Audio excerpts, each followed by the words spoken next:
कार्यक्रमहरुमा राष्ट्रिय गान बजाएर सुरु गर्छौं हो नि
भर्खरै चाहिँ हाम्रो क्लास 1 देखि 12 सम्मकै एउटा क्विज 3 लेभलमा हामीले चाहिँ एकै ठाउँमा गरेर सम्पन्न गरिसकेका छौं र जसको मुख्य जिम्मेवारीमा चाहिँ हाम्रो सुन्दर राई हुनुहुन्थ्यो र त्यसको साथै प्रिन्सिपल सर पनि यहाँ हामीलाई फिडब्याक दिनको लागि अगाडि हुनुहुन्छ र दुवै जनाले पालै पालो आजको यो क्विज कस्तो लाग्यो कृपया आफ्नो भनाइ राखिदिनु हुन अनुरोध गर्दछु।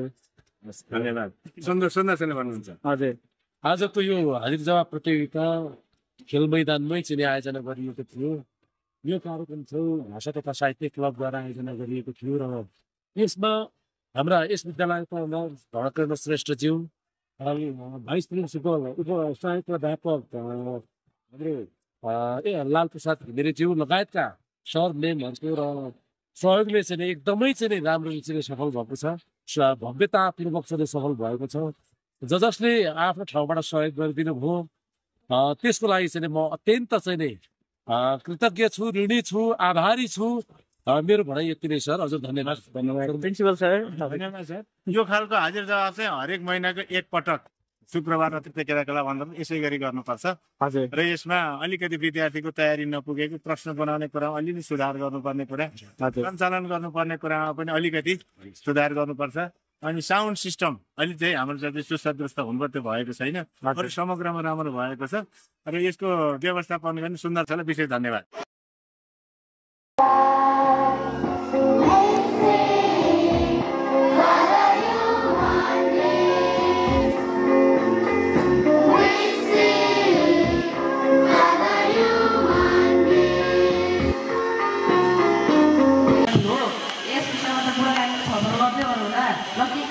साथीहरू अर्डर न।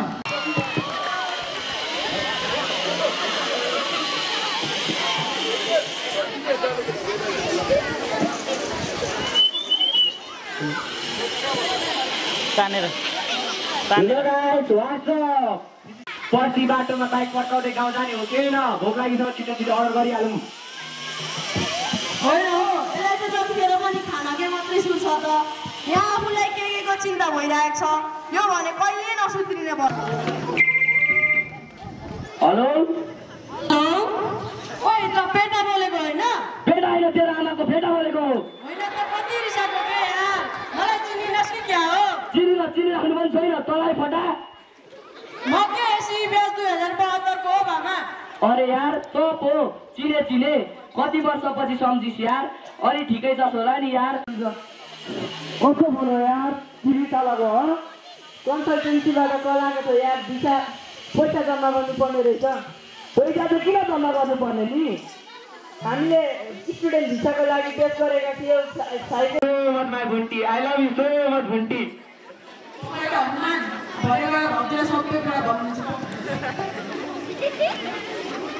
अब हामीले सुख सहयोग र ऐसा आरामको जीवन बिताउन विदेशीको नै दास हुनुपर्छ भन्ने छैन। विदेश गइयो भने त झन् हामीले साउको गाली खानुपर्छ। अब म गाउँ फर्किएको छु। अब म आफ्नै गाउँको माटोमा खेल्न चाहन्छु। म आफ्नै गाउँको माटोमा रमाउँदै लडीबडी गर्न चाहन्छु। म आफ्नै गाउँको माटोमा सुन फलाउन चाहन्छु र सुन फलाउने योजना बुनेर आएको छु। जग्गादिन गरिदिनु पर्यो के? म नेपालमै केही गर्न चाहन्छु। हेलो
समाज सबै महिलाको अधिकार।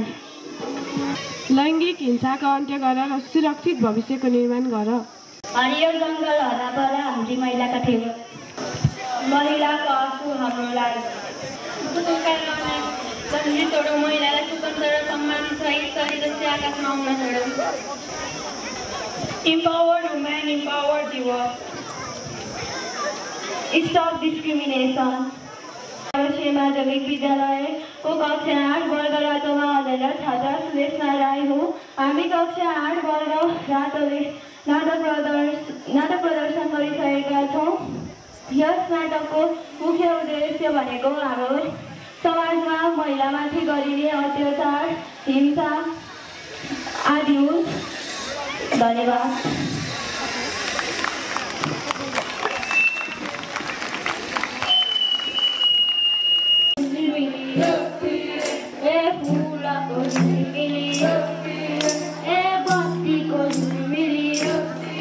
टाढाबाट आइयो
अब हामीलाई ड्रामा नाटकै भने मैले यो नाटक र देउसीको धेरै धन्यवाद हाम्रो आदरणीय स्कुलको डाइरेक्टर राम प्रसाद राईज्यूलाई उहाँले नतिजा प्रकाशन गरेर बसिसक्नु भएको छ।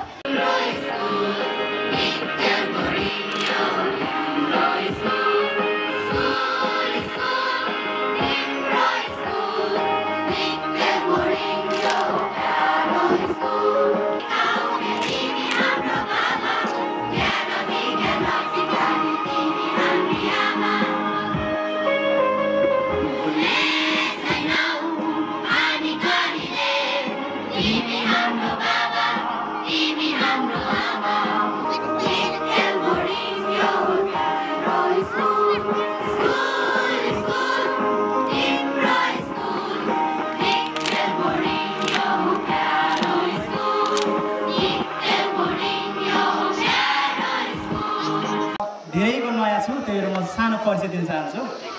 नाम मोहन राई र यहाँ यस डिक्टेल इङ्ग्लिस बोर्डिङ स्कुलको टेक्वान्डो टिचर सँगै लगायत सम्पूर्ण स्पोर्ट्सको सहयोगको भूमिकामा यस स्कुलमा कार्यरत छु। र आज जुन कार्यक्रम भइरहेको यो तिहार विशेष कार्यक्रममा यहाँ नाम चाहिँ लिइसकेको छु र मैले कसरी चाहिँ उहाँको एउटा कला उहाँको यो प्रदर्शनीलाई मैले कसरी चाहिँ मूल्याङ्कन गरेँ भन्दाखेरि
सम्भवतः हाम्रो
यी 3 दिन लामो यो स्पोर्ट्स प्रोग्राम तिहार स्पेशल प्रोग्राम अत्यन्त रोचक सहभागितामूलक उत्साहपूर्ण र बहुत रमाइलो भएको छ।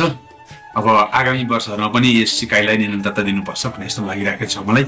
अब सम्पूर्ण विद्यार्थी भाइ बहिनीहरू, सम्पूर्ण शिक्षक शिक्षिका लगायत अभिभावकजीहरूलाई पनि दीपावली 2082 को हार्दिक शुभकामना टक्राएको छु। धन्यवाद।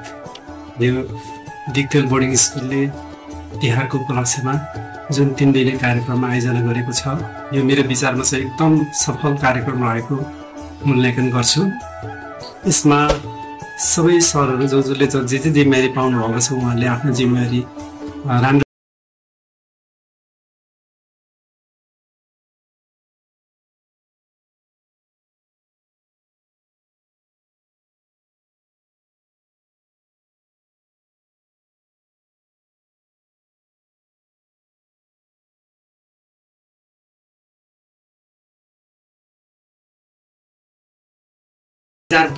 सालको तिहार स्पेशल कार्यक्रम जुन 3 दिनी मनायो। यस क्रममा विभिन्न खेलकुद, नृत्य, गायन, क्विज लगायतका विभिन्न कार्यक्रमहरू मनाउँदै देउसी अनि त्यसैसँग सम्बन्धित ड्रामाहरू पनि सञ्चालन गर्यो। यसले गर्दा विद्यार्थीहरूको क्रिएटिभिटी जगाउने, उत्सुकता बढाउने लगायतका र विशेष गरी मनोरञ्जन दिने कुरामा चाहिँ यो कार्यक्रम सफल भएको मैले अनुभूति गरेको छु। धन्यवाद सर। हाम्रो देश नेपाल त विश्वको परिप्रेक्ष्यमा 0.03 छ, तर संस्कृति, भाषा, वेशभूषा, रहनसहन, प्रथा, रीतिरिवाज, धर्म र पर्वमा अत्यन्तै सम्पन्न र धनी छ। हामीले हाम्रो नानी बाबुहरूलाई खाली कक्षा कोठामा विषयवस्तु अथवा पाठको बारेमा मात्र नभनेर हामीले हाम्रो धर्म, संस्कार, संस्कृति र पर्वलाई पनि त्यत्तिकै मात्रामा सिकाइरहेका हुन्छौँ। यो साल तिहारलाई हामीले विशेष फोकस गरेर हामीले पर्वको बारेमा 3 दिन लगाएर चाहिँ हामीले नानी बाबुहरूलाई तिहार कसरी मनाउने, कसरी मनोरञ्जन गर्ने भन्ने कुराहरू हामीले सिकाएका छौँ। सायद यो कुराहरू हाम्रो नानी बाबुहरूले आफ्नो समाजमा, आफ्नो घर छिमेकमा गएर भरपूर प्रयोग गर्नुहुनेछ भन्ने हामीले आशा लिएका छौँ। यस सन्दर्भमा डिक्टेल बोर्डिङले सञ्चालन गरेको यो तिहार विशेष कार्यक्रम सफल भएको अनुभूति गरेको छु। नमस्कार, म सौम्य कुमार है। विगत लामो समयदेखि यस विद्यालयमा शिक्षण पेसामा पर्दछु। अहिलेको जिम्मेवारी प्लसमा जिम्मेवारीमा चाहिँ म स्पोर्टको प्रमुख भएर काम गरेको अवस्था छ। र अहिले हाम्रो जुन 3 दिवसीय यो तिहार विशेष अथवा तिहार चाडपर्व लक्षित कार्यक्रम भयो, यो राम्रो भयो जस्तो लाग्छ मलाई। सुखद भयो, किनभने कुनै पनि दुर्घटनाहरू भएन यो समयमा। कतै फेरि केही समस्या पनि भए, ताकि अब जति विद्यार्थी सहभागी हुनुपर्थ्यो, जसले नाम दिनु भएको थियो कहिलेकाहीँ उहाँको त्यो प्राविधिक कारण पनि उहाँले सहभागी जनाउन पाउनु भएन। अब हामीले आयोजना गरेका खेलहरूमा सबैको सक्रिय सहभागिता थियो। अत्यन्तै राम्रो प्रस्तुति गरे खेलकुद पट्टिको विभागमा र अन्य अब हाम्रो कल्चर भनौँ न लिटरेचरको पनि उत्कृष्ट भयो, समग्रमा राम्रो भयो। अब केही त्यस्ता विद्यालय प्रशासनलाई भन्नुपर्ने अथवा मैले चाहिँ सम्झाउनु पर्ने त्यस्तो केही पनि छैन। अलिकति के महसुस भयो भने हाम्रो विद्यार्थीहरू नाच्दै गर्दा र कुनै पनि प्रस्तुति गर्दै गर्दा चाहिँ कलाकारिताको क्षेत्रमा अलिकति त्यहाँ कोचिङ नपुगेको अथवा मोनिटरिङ नभएको भन्ने चाहिँ मलाई थोरै महसुस लाग्यो। आउने समयमा यो सम्पूर्ण कुरा चाहिँ सुधारेर हामी अगाडि बढेर हाम्रो अझै विद्यार्थीलाई पनि उनीहरूको भविष्य उज्जवल पार्नको लागि पनि हामीले थप टेवा दिनेछौँ। मेरो भनाइ त्यही छ सर। धन्यवाद। तिहार स्पेसल कार्यक्रम दिक्तेल बोर्डिङ स्कुलले 3 दिने कार्यक्रम भव्य र सभ्यका साथ सम्पन्न गरिसकेको छ। यसमा सम्पूर्ण सहभागी शिक्षक साथीहरू, विभिन्न जिम्मेवारी लिने शिक्षक साथीहरू र सहभागी भएर जुन आफ्नो पोजिसन प्राप्त गर्ने विद्यार्थी भाइ बहिनी सबैलाई धन्यवाद बधाई छ। तर यो कार्यक्रम विद्यालयले पठन पाठन मात्रै गर्दैन, पठन पाठन सँगसँगै विविध अतिरिक्त क्रियाकलापहरू पनि पठन पाठनको एउटा अभिन्न अङ्ग भएको हुनाले त्यही अभिन्न अङ्गलाई हामीले यो मौसम पनि अनुकूल भएको तिहार दसैँ तिहारको बिचको बिदामा जुन हामीले विद्यालय सञ्चालन गरेका थियौँ, यसमा यी कार्यक्रमहरू गरिरहँदाखेरि विद्यार्थीहरूको पढाइ सँगसँगै अतिरिक्त क्रियाकलापमा थप क्षमता अभिवृद्धि हुने महसुस गरेर हामीले 3 दिने कार्यक्रम सञ्चालन गरेका छौँ। यसमा सहभागी सबैलाई विशेष धन्यवाद। र अन्तिममा आउन लागेको तिहारको अग्रिम शुभकामना, छठ र नयाँ वर्ष जुन न्युदया भिन्तुना कुन शुभकामना सहित सबैलाई दिक्तेल बोर्डिङ स्कुल परिवार तर्फबाट र मेरो तर्फबाट पनि यहाँलाई धन्यवाद दिन्छु। हस्, धन्यवाद। यति नमस्कार।